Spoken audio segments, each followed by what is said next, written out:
Bismillahirrahmanirrahim. Assalamualaikum warahmatullahi wabarakatuh. Alhamdulillah, alhamdulillahilladzi ja'alana min ummati sayyidina Muhammadin. Ashhadu an la ilaha illallah wahdahu la syarikalah wa ashhadu anna Muhammadan abduhu wa rasuluhu la nabiyya ba'dah. Allahumma salli wa sallim wa barik ala hadan nabil mahbub sayyidina wa habibina wa syafi'ina wa maulana Muhammadin wa ala alihi wa ashabihi wa man ilaihil mansub. Amma ba'du. Bapak Ibu sekalian yang dirahmati Allah, wabil khusus Ketua DKM Masjid Assalam, pada para asatid, para tuan imam, tua yayasan, dan tokoh masyarakat RT RW, dan kepada jamaah sekalian yang insya Allah dirahmati Allah. Ini ibu-ibu masih siap ya Bu ya? Siap Bu? Ampe doa siap nggak pulang? Siap. Insya Allah. Alhamdulillah, pada malam hari ini kita berkumpul dalam rangka memperingati perayaan Maulid Nabi Muhammad sallallahu alaihi wasallam. Ini untuk mempersingkat waktu, Maulid ini biar runut saya terangkan. Maulid itu kalau dalam ilmu sharaf itu namanya ismul zaman dan ismul makan. Fi'il madinya walada, fa'ilnya walidun, maf'ulnya mauludun. Nah, ismuz zamannya namanya maulidun. Jadi kalau walidun namanya orang tua, kalau mauludun namanya yang dilahirkan, kalau maulidun adalah waktu dilahirkan. Jadi yang kita hari ini peringati adalah waktu di mana dilahirkannya Rasulullah sallallahu alaihi wasallam. Timbul pertanyaan begini, saya tanya nih ke ibu-ibu, Bu, Rasulullah lahir tahun berapa? Atau pertanyaannya saya balik, Rasulullah lahir tahun apa? Ini, nanti saya terangkan kenapa bisa begitu. Kenapa orang ditanya tahun berapa bingung, dibilang tahun apa, langsung jawab tahun gajah. Ini yang disebut likulli maqamin maqalun, atau setiap momen pasti ada sebutannya. Jadi Rasulullah lahir itu by design, didesain oleh Allah biar orang setelah Rasulullah nanti kayak kita nih bisa paham dan bisa tahu kapan Rasulullah dilahirkan. Jadi kalau judulnya peringatan Maulid itu wajar, karena Allah sudah buat momen sendiri untuk orang mengingat tahun di mana Rasulullah lahir. Kenapa? Karena yang namanya padang pasir binatangnya apa? Onta. Tahu-tahu gajah masuk, aneh nggak? Aneh nggak? Aneh. Sehingga ketika terjadi keanehan, orang selalu ingat kapan Nabi lahir, itu pas gajah masuk Mekah. Karena tidak setiap tahun gajah masuk Mekah, atau bisa jadi belum pernah gajah masuk padang pasir masuk Mekah. Ini Allah bikin di tahun itu gajah masuk kota Mekah, sehingga apa? Orang selalu teringat bahwa Rasulullah lahir di waktu di mana tahun itu ada gajah masuk kota Mekah. Di kita juga ada Bu, ada orang pas lahir tahun 2020 perempuan dinamain Siti Corona. Kenapa Corona? Karena pas tahun segitu pas lagi musim Corona lahir, biar orang pada ingat dinamain Corona. Bulan Agustus kalau perempuan dinamain Agustin, bulan Juli dinamain Juliana, kan gitu kan? Itu momen namanya. Sama Rasulullah juga begitu. Ini makanya kadang-kadang orang itu kenapa Maulid, kenapa Allah juga udah paham biar orang pada ingat. Kalau orang Betawi nih Bu, saya kalau orang udah umur, saya kan orang sini, saya tahu. Jadi kalau orang udah umur 70 tahun itu dia tanya umur berapa, nggak ada yang tahu. Dia umurnya cuma seukuran puunan. Kau umur berapa? Kau pokoknya gue malah lahir di tanaman punduren. Jadi umur dia seumuran punduren. Nah kan kita nggak tahu. Ada lagi orang lahir tanggalnya itu ditulis di lemari. Lah lemarinya udah usang, udah dibuang, sehingga ditanya lahir tahun berapa nggak ada yang tahu. Itu ada begitu Pak. Jadi momen suatu kejadian itu akan melahirkan sebuah sebutan. Makanya biar kita ingat disebutlah tahun gajah. Jadi Rasulullah itu udah didesain sama Allah biar kita hari ini ingat. Biar kita hari ini ingat. Jadi ceritanya gitu. Lah Rasulullah lahir itu di kota Tandus, di kota yang tandus, di kota yang tandus, di kota Mekah, masa di padang pasir. Penduduknya namanya kaum jahiliyah. Lahir dari seorang ayah bernama Abdullah, ibunya namanya Aminah. Ini udah pada tahu semua, tapi saya singkat aja. Rasulullah itu diutus innama bu'itu li utammima makarimal akhlak. Kita terjemahin ini biar nanti Bapak Ibu paham tentang bab ini. Innama bu'istu. Jadi kalau innama itu litakhsis, Pak. Litakhsis itu penghususan. Jadi tidaklah aku diutus, kira-kira artinya begitu. Innama bu'istu li utammima makarimal akhlak. Artinya untuk menyempurnakan akhlak yang mulia. Ini saya dari kecil kritis Pak, Bu. Kritis begini maksud saya. Ini Rasulullah diutus untuk menyempurnakan akhlak yang mulia, liutabima makarimal akhlak. Pertanyaan saya, saat itu bangsa Arab akhlaknya mulia enggak? Mulia enggak? Ini udah mulai pecah kubu nih. Mulia enggak? Ada yang mulia, ada yang enggak. Yang benar yang mana sih nih? Saat itu bangsanya jahiliyah, Pak. Boro-boro mulia. Jadi saat itu ketika Rasulullah lahir itu bangsa Arab itu bangsa yang sangat buruk akhlaknya. Itu ada orang punya anak perempuan aib. Punya anak perempuan tuh aib. Sampai ada satu keluarga pas anaknya lahir perempuan, itu istrinya, ibunya anak itu ngumpetin tuh anak.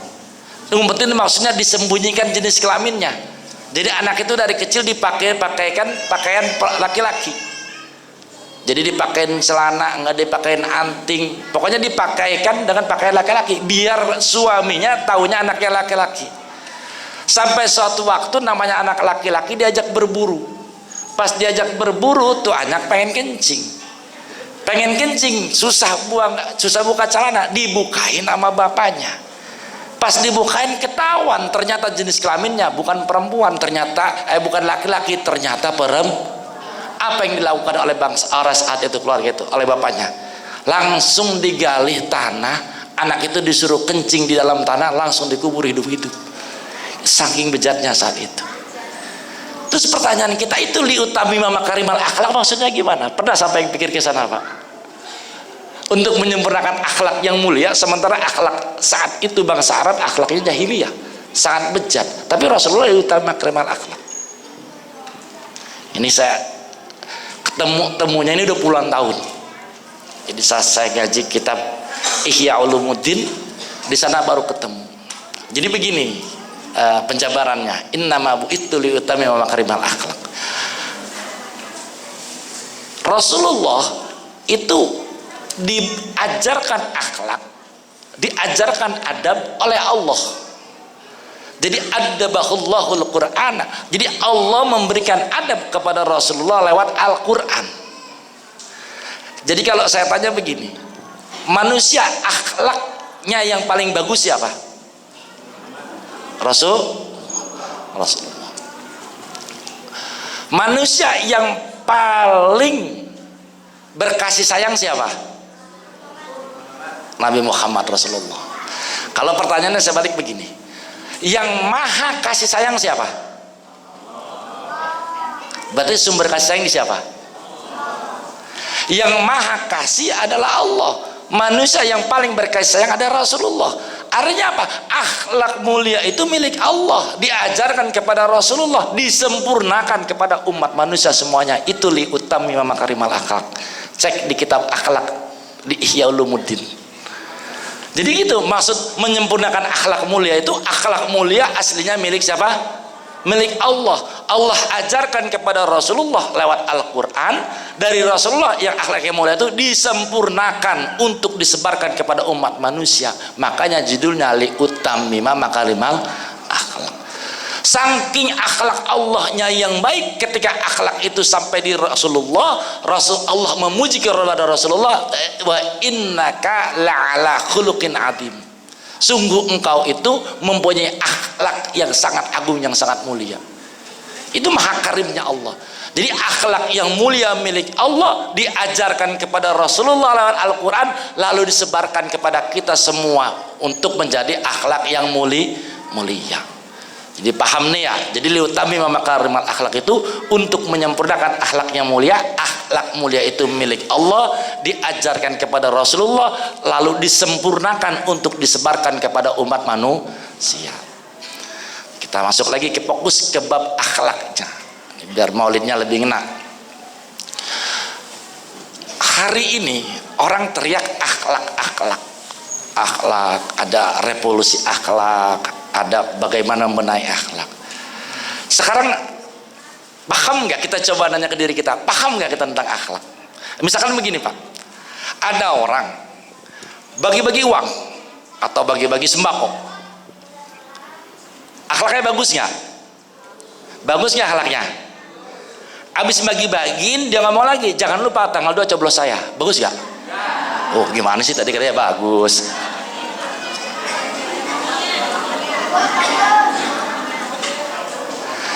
Ini maksud saya bisa dipahami gini. Ada orang nih rajin salat ke masjid, bagus nggak?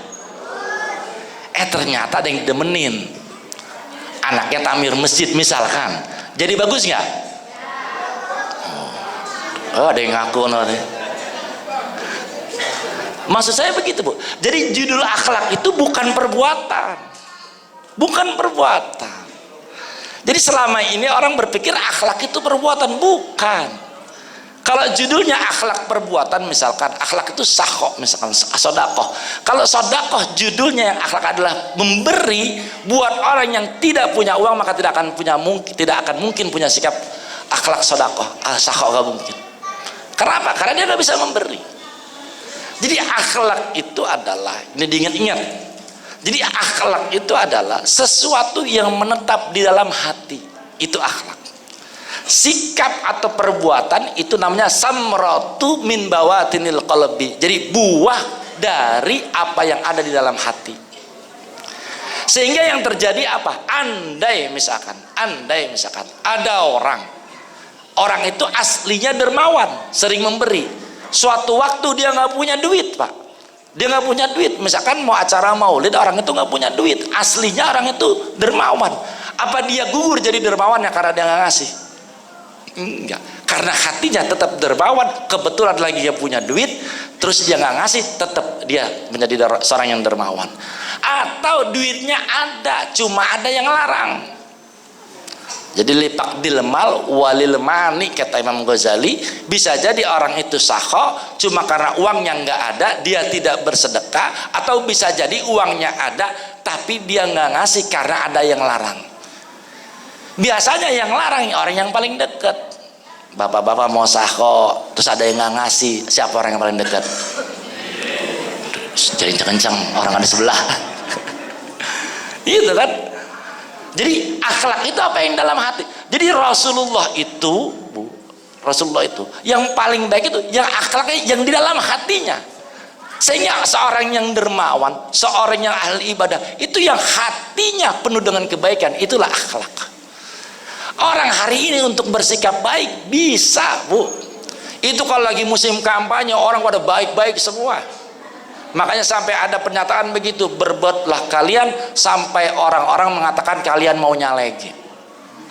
Kenapa? Karena yang paling baik biasanya orang maunya nyalek.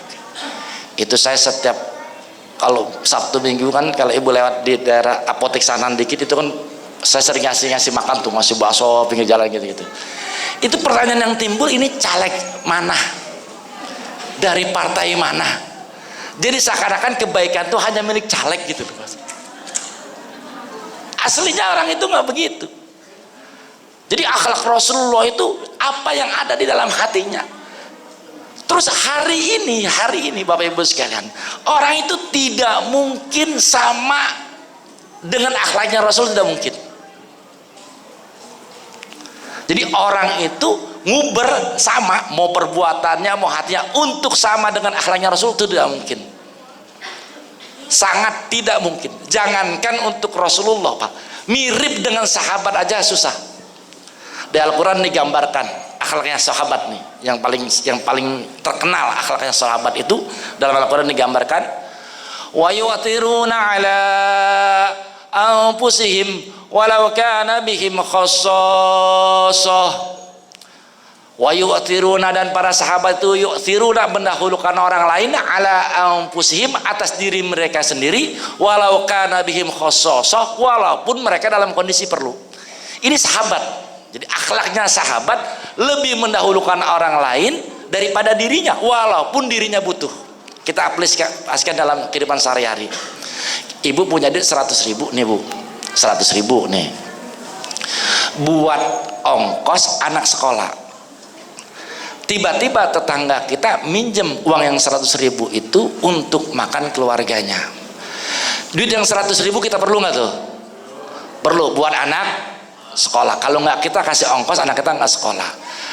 Tetangga kita butuh uang 100.000 juga yang kita punya, sama dia perlu. Kalau ngikutin sahabat, itu duit yang kita butuh yang 100.000 itu kita berikan ke tetangga kita. Itu ngikutin sahabat, bukan ngikutin Rasulullah. Baru ngikutin levelnya, baru ngikutin sahabat. Kita bisa nggak begitu? Bisa nggak begitu Bu? Saya berat. Begitu Pak, aslinya Rasulullah. Jadi akhlak Rasulullah tuh, jadi andai misalkan kalau saya ngukur akhlak Rasulullah itu yang paling gampang begini Pak. Misalkan di komplek As-Salam ini, di komplek Imam Parma atau di masjid ini ada menurut bapak-bapak ibu orang yang paling baik. Menurut kita ada orang paling baik, misalkan Pak Haji apa gitu, orang itu baik banget, sering bantu, sering apa. Saya mikirnya gini, ini kalau Pak Haji aja baiknya begini, apalagi Rasulullahnya. Kalau ketemu orang ganteng gitu, pakai banget gitu, ini orang ganteng banget, terus kita mikir ini orang ganteng begini gimana Rasulnya. Karena Rasulullah tuh ajmalun nas, manusia yang paling ganteng, ashkhan nas, manusia ajwadan nas, manusia yang paling jud, yang paling dermawan.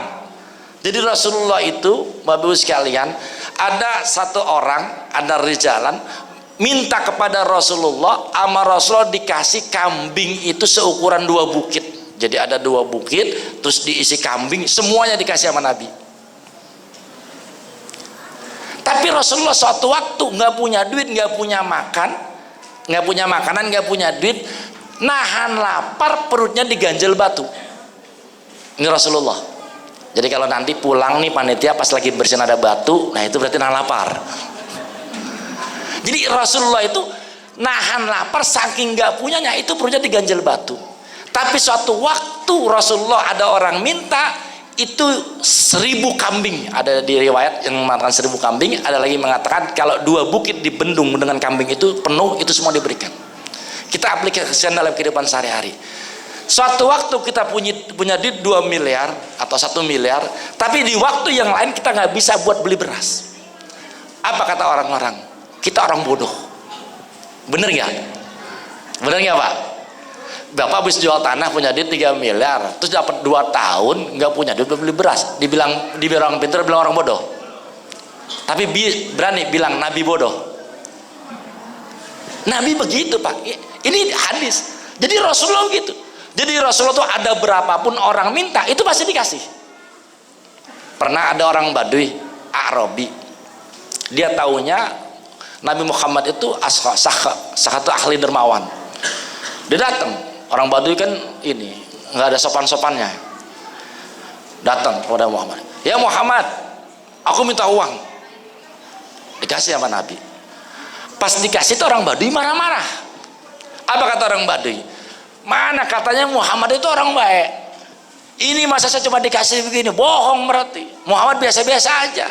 Enggak orang hebat Muhammad itu. Dia melamelin Pak Rasulullah sama orang Islam, coba orang Baduy.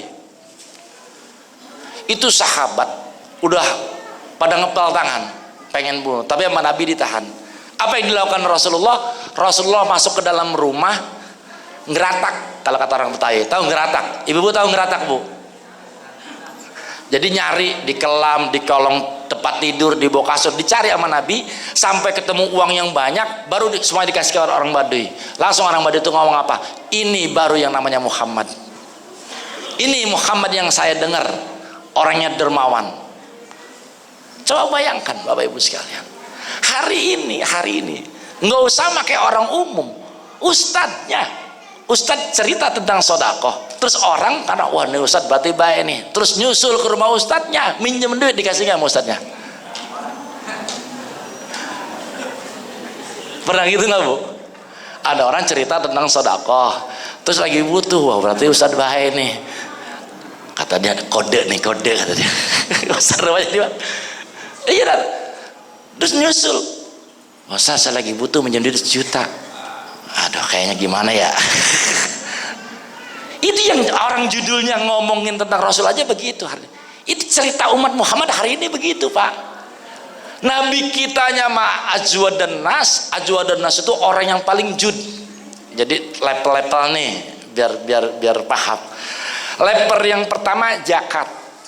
Zakat itu judulnya bukan dijanjiin kebaikan, bukan dianjin ganjaran, tapi diancam. Awas lo kalau kagak zakat. Ceritanya gitu kalau zakat yang 2,5%. Kalau sedekah lebih dari zakat. Makanya innama shadaqatu lil fuqara itu ketika sahabat tanya, ini sudah bayar zakat ya Rasul? Ini sudah bayar zakat. Itu lebih tinggi lagi. Lah itu di alam Al-Qur'an digambarkan wa atal mala ala hubbihi dawil qurba. Dalam Al-Qur'an nih. Kan akhlaknya Rasul Al-Qur'an. Dalam makanya wa atal mala, dan memberikan hartanya ala hubbihi, yang paling dicintai. Nah sekarang saya tanya, kita tahu duit ada 1.000-an, ada 2.000-an, ada 5.000-an, ada 10.000-an, 20.000-an, 50.000-an, 100.000-an. Yang paling kita demen yang mana? Ibu dulu, ibu yang mana, Bu?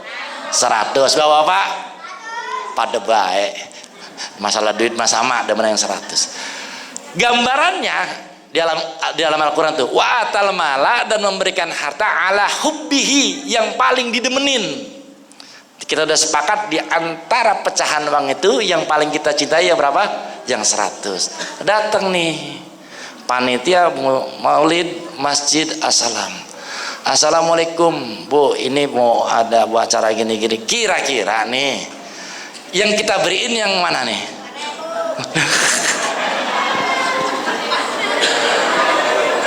Atau bapak-bapak dah lagi sembahyang Jumat nih, misalnya kotak amal lewat nih, kira-kira kita kan kalau judulnya ngikutin agama, judulnya ngikutin Nabi kan itu jelas, itu kan akhlak Nabi. Ini kan momen maulid ya, wa atal mala la hubbihi, memberikan harta yang paling kita demenin. Yang kita demenin tuh itu tadi 100.000, kotak amal lewat, kebetulan di kantong kita komplit. Bapak-bapak yang mana nih yang dikasih nih? Itu Bu, ini pengalaman saya nih, lagi zaman pelit nih. Anda itu duit komplit, kotak sebelum lewat saya keluar dulu, masuk ke WC, takut salah ngambil, pisahin yang 2.000 taruh sini biar nggak salah. Itu juga yang lecak kalau ada mah. Artinya apa? Hari ini kita ngomongin agama, ngomongin maulid, tapi aplikasi dalam kehidupannya mah jauh, Pak. Jauh. Mau yang mana aja jauh. Orang mau cerita tentang apapun nggak bisa, jauh. Rasulullah tuh begitu. Jadi Rasulullah ajwad dan nas, manusia yang paling sakho. Pernah Rasulullah tuh ada seorang laki-laki minta kepada Rasulullah nggak punya duit. Ini kalau ada orang minjem ke kita atau minta kita nggak punya duit, kalau judulnya pengen ngikutin Nabi, saya kasih hadisnya di Khia ini. Ada orang minta kepada Nabi nggak punya duit. Kata Nabi, ma'in di syai'un, aku nggak punya duit, nggak punya apa-apa. Tapi apa Rasul nyerah dengan orang yang minta itu? Enggak. Rasulullah apa berkatakan? Ibta alayya, kata Nabi, engkau minjem atas nama saya. Jadi ada orang ke kita, Bu minjem duit, saya nggak punya beras, ini minta beras. Kita nggak punya beras, kita ngomong, ono udah ngambil di warung Abang Udin, ntar saya yang bayar. Kalau gitu Nabi nih. Saat itu apa? Sayyidina Umar berdiri. Kata Sayyidina Umar gini, la yukallifullahu ala ma la taqdiru, kata Sayyidina Umar. Bukankah Allah tidak membebankan kepada engkau suatu hal yang tidak mampu? Ini kan alasan kita, Pak. Bener nggak? Kita ada orang minta, kita nggak punya duit, ya udah bahasanya. Allah kan nggak membebani kita. Itu Sayyidina Umar udah ngomong, mengkoreksi apa yang dilakukan oleh Rasulullah. Rasulullah apa? Nggak seneng. Sayyidina Umar begitu, di dalam kitab itu dikatakan Rasulullah tidak senang, langsung ada seorang laki-laki berdiri. Apa kata orang laki-laki? La tahsya mandal arsh antik wala tahsya mandal arsh, kata orang laki itu, kasih saja, nggak usah takut Allah Maha Kaya. Rasulullah langsung tersenyum, langsung girang. Itu ngikutin akhlak Rasulullah. Jadi Rasulullah tidak pernah ada orang butuh hajat ke kita ditolak, nggak pernah. Kita kan ini sekarang peringatan Maulid. Andai tidak 100% karena tidak bisa untuk ngikutin Nabi, tapi tipis-tipis pengen kan Bu ya ngikutin Nabi. Kira-kira besok nih, misalkan hari Minggu, kalau ada orang perlu hajat ke kita mau bantu nggak? Ayo lu. Langsung aja. Kita mau bantu nggak? Judul peringatan Maulid itu harus linier dengan begitu, dengan perbuatan. Kalau kita ngikutin Nabi ya begitu. Ngikutin Nabi ya begitu. Makanya saya punya guru, Bapak Ibu sekalian, itu begitu. Beliau itu kalau ngutang bukan untuk dirinya. Jadi ngutang terus bagi-bagi untuk kepada orang. Saya dulu berpikir apa iya ada orang yang bisa begini. Tapi ketika di Malang ketemu guru saya, oh ternyata ada orang yang begitu. Jadi Rasulullah tuh askhon nas, ajwadan nas, orang yang paling jud. Kita kalau ketemu orang yang jud, Bu, yang begini nih Bapak Ibu sekalian, ahli jud, itu makanannya obat.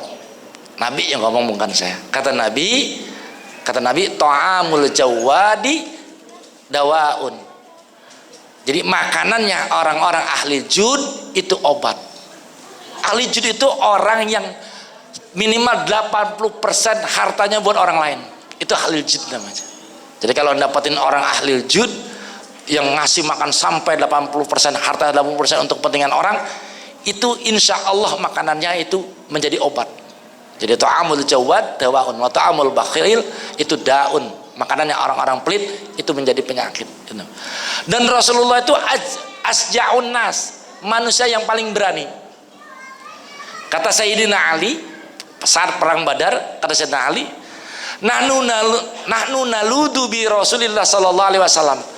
Kata Sayyidina Ali ketika perang Badar, kami itu berlindung di belakang Rasul. Jadi Rasulullah itu pemberani. Kalau lagi perang Rasulullah paling depan, para sahabat di belakang, berlindung di belakangnya Rasulullah. Saya punya teman TNI, Pak, ditugaskan di daerah konflik, di daerah Maluku. Saya tanya, posisi kalau jalan misalkan ke dalam hutan itu seperti apa? Oh biasa, yang paling depan, yang paling rendah pangkatnya. Kenapa begitu? Kalau ketembak dia duluan yang mati. Yang paling tinggi pangkatnya ada di tengah, karena posisinya aman. Andai diserang dari depan ada yang ngalangin, dari kiri dan kanan ada yang ngalangin, dari belakang ada yang ngalangin. Yang pangkatnya paling tinggi di tengah. Jadi cerita pemberani itu bukan pemberani. Tapi kalau Nabi, dibuktikan bahwa Nabi adalah pemberani kalau perang yang paling depan.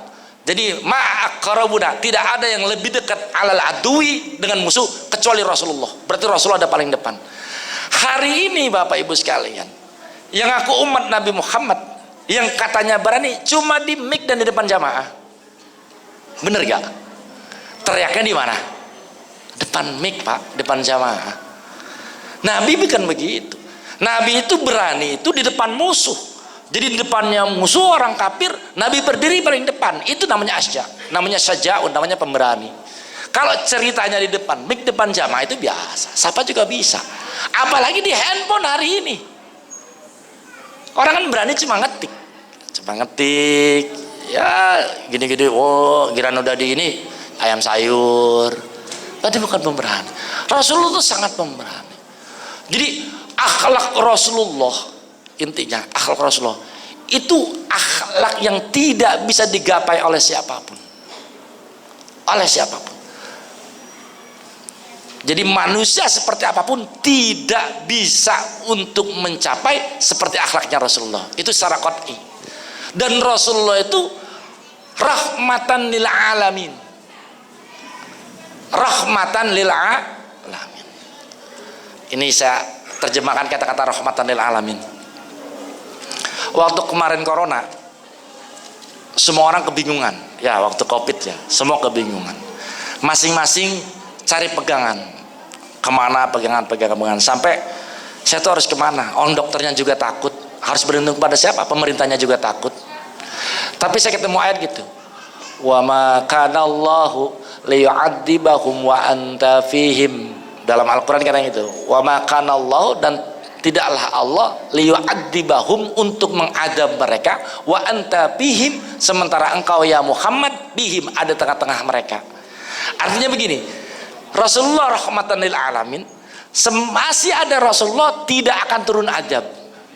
Jadi di Arab itu keberadaan Rasulullah itu tidak ada azab, bencana nggak ada selama zaman Rasulullah. Kalau di situ ada Rasulullah tidak ada bencana. Itu kata Allah dalam Al-Quran begitu. Saya mikir begini di otak saya, berarti yang bisa menyelamatkan kita dari Covid saat itu adalah bagaimana kita ada di dekat Rasulullah. Saya pikir lagi, Rasulullah udah mati ya, Rasulnya sudah tidak ada. Tapi saya mikir lagi, wa ma arsalnaka illa rahmatan lil alamin, tidaklah aku utus engkau illa rahmatan, kecuali menjadi rahmat kasih sayang lil alamin, kepada sekalian alam. Artinya begini, kalau rahmat Rasulullah terputus maka alamnya hancur. Berarti selama alamnya masih ada, berarti rahmat Rasulullah tidak mungkin terputus. Timbul pertanyaan, di mana dan siapa yang di dalam hatinya ada anwarun nubuwah, ada cahaya kenabian? Saya cari di berbagai macam kitab, di berbagai macam literatur, ternyata anwarun nubuwah itu ada di hatinya para ulama atau para wali. Innamal ulama'u hum madzahiru anwarin nubuwati. Sesungguhnya para ulama mereka adalah tempat dohirnya cahaya-cahaya kenabian. Saya mepet ke orang yang menurut saya ulama itu daerah Sukabumi, ya udah saya jalan ke sana. Alhamdulillah hati tenang. Kenapa? Karena saya yakin Allah nggak mungkin bohong, dan saya yakin juga Rasulullah nggak mungkin bohong. Jadi Rasulullah itu rahmat, nggak ada Rasulullah hancur. Karena ini dalilnya itu, mafhumnya wa ma arsalnaka illa rahmatan lil alamin. Ketika rahmatnya hilang maka alamnya akan hilang. Jadi Rasulullah itu basarun lakal basari, manusia tapi bukan manusia biasa. Jadi sangat wajar kalau judulnya kita mengenang, kita memperingati. Andai orang tidak terima, ya tidak apa-apa. Tapi saya berangan-angan begini, ketika Rasulullah lahir, Rasulullah punya paman namanya Abu Jahal. Abu Jahal seneng ponakannya lahir. Saking senengnya Abu Jahal itu motongin kambing sama ngirim pembantu, takut ponakannya nanti mandiin apa repot orang tuanya. Abu Jahal itu ngirim pembantu dan motongin kambing, saking seneng lahir ponakannya. Sepanjang hidupnya Abu Jahal tidak pernah percaya kepada Rasulullah, tidak iman kepada Rasulullah, bahkan memusuhi Rasulullah. Itu menurut riwayat di berbagai macam kitab banyak diceritakan, setiap hari Senin di mana hari Rasulullah dilahirkan, itu Abu Jahal dapat dispensasi tidak disiksa. Sekali lagi, setiap hari Senin di mana hari Rasulullah lahir, Abu Jahal yang notabene pamannya Rasul sekaligus musuhnya Rasul, itu setiap hari Senin itu tidak disiksa karena senang mendengar Rasulullah lahir walaupun tidak iman. Sekarang pertanyaan saya, kita iman nggak kepada Rasulullah? Kita percaya nggak Rasulullah? Kita ngikutin nggak Rasulullah? Kalau pertanyaan yang dibalik, kita motong apa? Bingung dah tuh.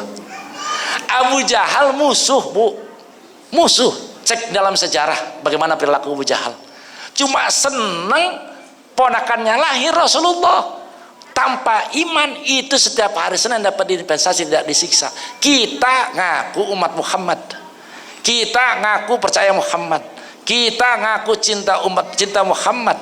Terus pertanyaannya, berkorban apa kita untuk Muhammad? Jangan-jangan maulid nyumbang aku oceng.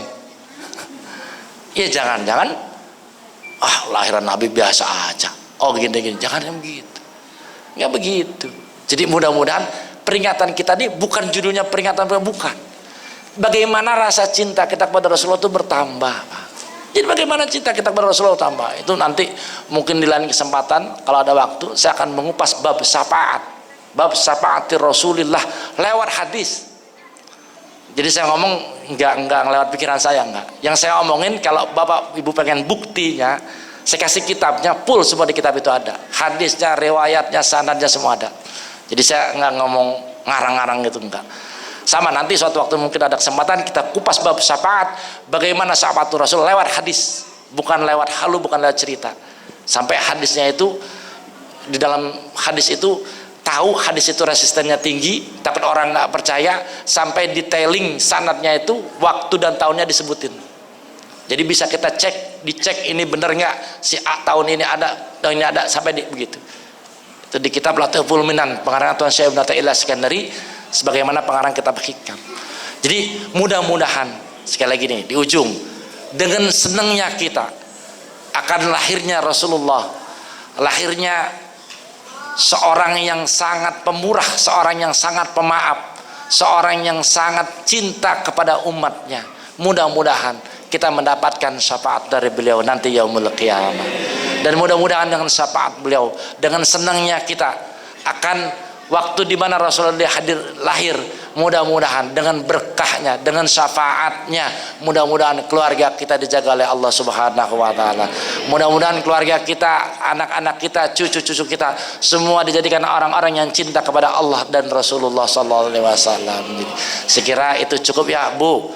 Cukup daripada udah mulai kasak-kusuk. Jadi mending kita cukupkan. Nanti kalau ada kesempatan kita sambung. Jadi intinya tadi sudah kasih beberapa tentang akhlak Rasulullah, tinggal jalanin. Tinggal apa? Mau jalanin? Mau ya, mau jalanin ya. Mudah-mudahan kita dikasih kekuatan untuk menjalankan apa yang telah diajarkan oleh Rasulullah sallallahu alaihi wasallam. Saya kira cukup sampai di sini penyampaian saya. Mohon maaf bila ada kekurangan. Wallahu muwaffiq ila aqwamit thoriq. Wassalamualaikum warahmatullahi wabarakatuh.